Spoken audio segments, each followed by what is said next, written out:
పద్దెంది పడిమెట్ల పైకెక్కి గుడికేగు భక్తులకు ఎదురొచ్చే బంగారు స్వామి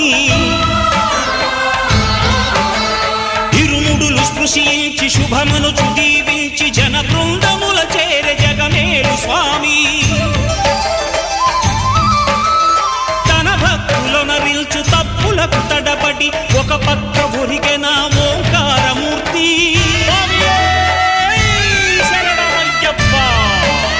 స్వాములందరూ తనకు సాయము కాగా ధీమంతుడై లేచె ఆ కన్య స్వామి